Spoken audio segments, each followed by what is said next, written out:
예, 후보님. 후보자님, 권력형 성범죄 사건에서 피해 호소인이라는 용어 들어보셨죠? 네. 피해자 중심에 둔 용어라고 보십니까? 아니면 가해자 중심에 둔 용어라고 보십니까? 뭐 피해자를 다른 용어로 호칭하는 건 적절치 않다고 생각하고 예, 예. 있습니다. 그럼 피해자 중심보다는 가해자 중심이라고 저는 생각을 합니다. 네.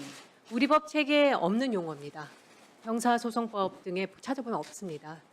피해자를 피해자라고 부르지 않는 것 자체가 사실 명백한 2차 가해라고 볼 수 있을 것 같습니다. 아마 후보자님께서는 많은 이 분야에서 많은 분들 상담하시고 또 변론하셨기 때문에 잘 아실 거라는 생각을 합니다. 어떻게 생각하십니까? 네, 그 부분에 대해서는 아까 말씀드린 바와 같이 피해자에 대해서는 피해자라고 부르는 것이 적절하다고 네, 생각합니다. 적절하다고 생각합니다. 네. 2020년 박원순 전 서울시장 성폭력 사건 당시에 민주당 의원님들과 그리고 관계자들이 피해자를 피해 호소인이라고 해서 논란이 커졌었습니다. 저는 그때 피해 호소인이라는 단어를 처음 들었었습니다. 민주당 줄곧 강조해준 피해자 중심주의랑 정면 배치된다고 생각을 하는데 왜 이런 용어를 사용했다고 생각하십니까? 그분들의 생각을 추정하는 것은 제가 좀 어렵고 다만 제가 알고 있는 바는 민주당 의원님들과 그 당시 그동안 쭉 여성과 피해자 보호에 진심을 갖고 하셨던 분들. 그런데 이런 것을 2차 알고 가해에 있습니다. 오인될 네. 수 있는 피해 호소인이라는 단어를 썼던 건 맞다고 생각하는데 그게 아니라는 말씀이신가요? 그 용어 부분에 대해서 제가 말씀드린 바 있습니다, 네, 위원님. 알겠습니다. 그러나 저는 그 이유가 네. 우리 정치가 이제 양당 체제에서 진영만 중요해졌기 때문이라고 생각합니다. 우리가 가치를 지향해야 되는데 정당과 진영 논리만 앞세웁니다. 피해 호소인이라는 단어는 사용하면 안 되는 단어 맞습니다. 아마 동의하실 겁니다. 네. 동의하셨고요. 근데 논란이 불거졌을 때 그때 당시 후보자님께서는 민주당 윤리심판원 위원이셨습니다. 알고 계십니까? 네. 네. 근데 왜 그러니까 어떤 네. 문제도 제기하지 않으셨습니까? 이 단어가 괜찮았기 때문입니까? 이런 논란이 불거졌을 때 당시에 윤리심판위원 민주당 위원이었어요. 네. 근데 왜 침묵하셨습니까?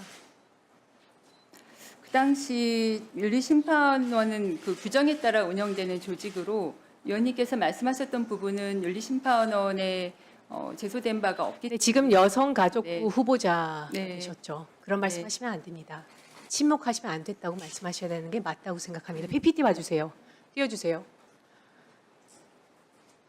지금 보시면은 어떤 회사 윤리규범에 제14조 성희롱, 성폭력 등 금지 거기에 피해 호소인이라는 단어가 되어 있습니다.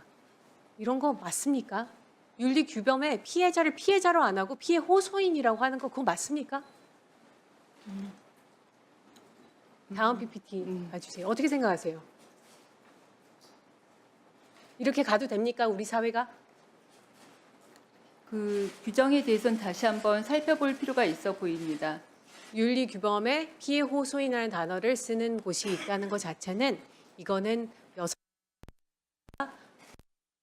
안 된다고 해야 되는 게 맞다고 생각합니다. 다음 PPT 주세요. 그런데 이게 어디 거냐면 더불어민주당 윤리규범입니다.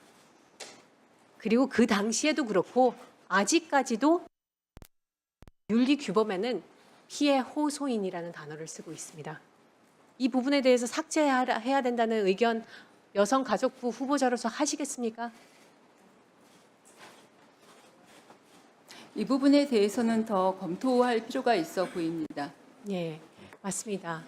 피해 호소인이라는 표현은 2차 가해이기도 하지만 윤리규범에서 를 당연히 지금처럼 내셔야 되시고 후보자의 침묵은 맞지 않다고 생각을 합니다. 왜 그러냐면요. 여성가족부 정책 추진에 있어서는 피해자 중심주의 원칙은 피해자의 취약성을 고려해서 피해자 보호 중심으로 가야 됩니다. 그래야지만 피해자들이 자신의 피해 사실을 알릴 수 있는 계기가 됩니다. 맞죠? 위원님, 말씀하시죠. 한 가지 좀 말씀드리면 네. 그 당시 제가 윤리심판원 심판위원으로 재직하던 중에 윤리심판원에 제소되었던 다양한 성희롱, 시간이 성폭력 별로 사건에 없어서. 대해서 예. 저희가 진심을 다해서 조사하고 이 진실을 다해서 이결했던 조사하셨을 것 같습니다. 여러 사건에 근데 대해서 예, 했던 아시겠지만 부분은 오해가 이런 없었으면 단어들에 합니다. 대한 부분들은 굉장히 중요합니다. 네. 피해 호소인 단어들이 본인이 민주당 윤리위원회에서 활동할 때 윤리규범에 담아 있었고 박원순 전 시장의 문제들이 제기됐을 때 전혀 아무 말씀 안 했다는 부분은 그거는 뼈아픈 과거로 인정해 주셔야 되시고 여성가족부 후보로서는 사실은 이거는 안 되고 지금도 목소리를 내서 민주당의 윤리규범에서 삭제해야 된다는 말씀을 목소리를 내셔야 됩니다. 내시겠습니까? 후보자님 제 말씀을 들으셔야 됩니다. 네. 네, 다른 의원님이 아니셔. 내시겠습니까? 삭제해야 된다는 말씀 하시겠습니까?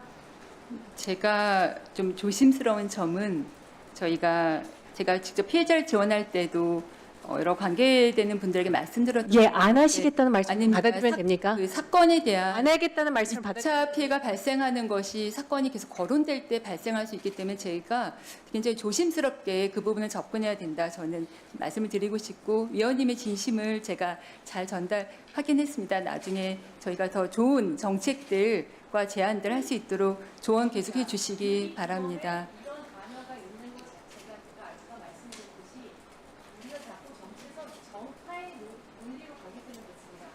가치 중심적으로 가면은 이 단어는 우리가 사용하면 안 되고 그리고 여성가족부 장관 후보자라면 이걸 명확하게 당당하게 말씀하실 수 있을 것 같습니다. 네. 이상입니다. 예.